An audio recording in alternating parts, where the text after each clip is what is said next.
Earnings season is upon us for the second quarter of 2022.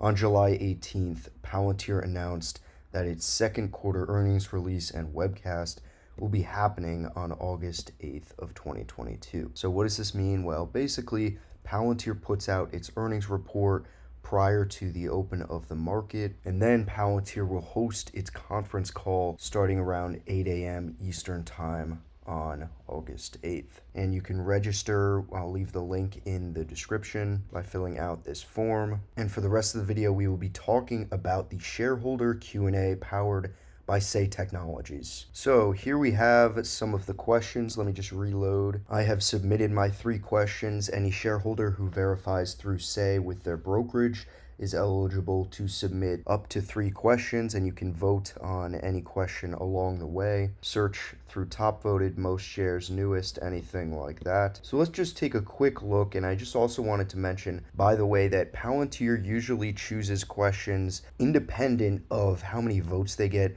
So you can definitely submit your question even if you didn't get it in right away. Just wanted to mention that just in case. So let's just have a look at the first top questions we have here, then I'll show you my questions. When are you expecting to become profitable? It seems to be top of mind. It seems to definitely be a theme when it comes to these questions surrounding Palantir's earnings release and the sentiment around Palantir.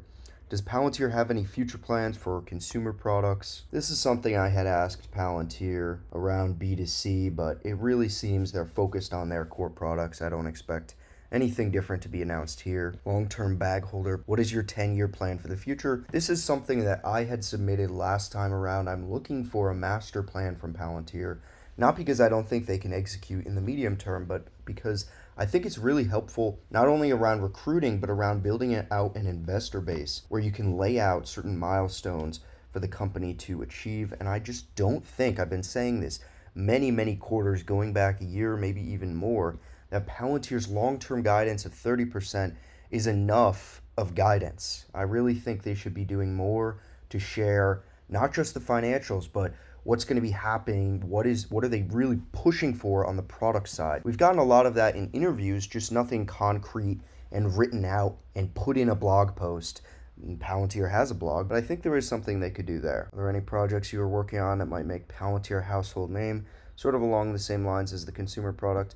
Have you noticed any uptick in international demand due to the war in Ukraine? Speak about how Palantir is presenting the value created using its products. So it's an interesting question, probably not phrased the best, but I think it's a good question nonetheless. What role will Palantir have when it comes to crypto and a possibility of creating hardware products such as cold storage wallets for crypto?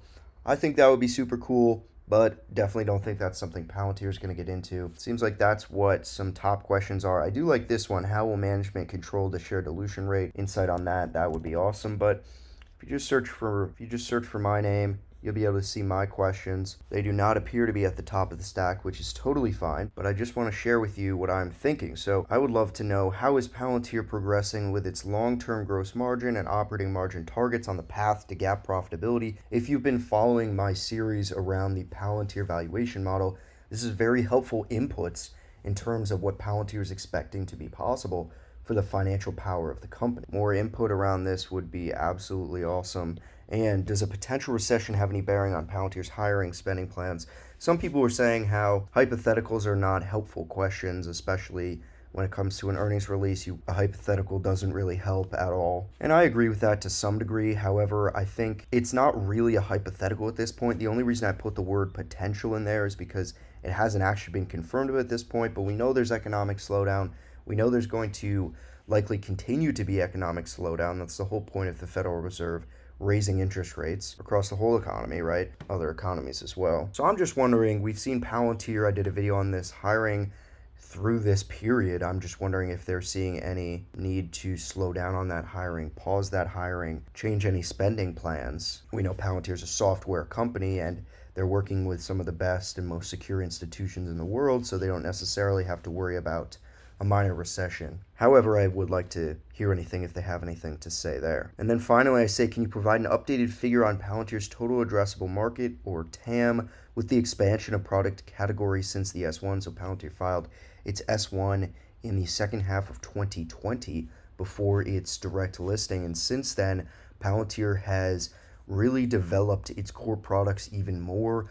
Many more extensions on top of Foundry and Gotham. Apollo, I don't believe, was included in the S1 TAM, and they've done so much to really extend the product that I think, and my whole argument has been with Foundry for Builders, the TAM is so much higher now.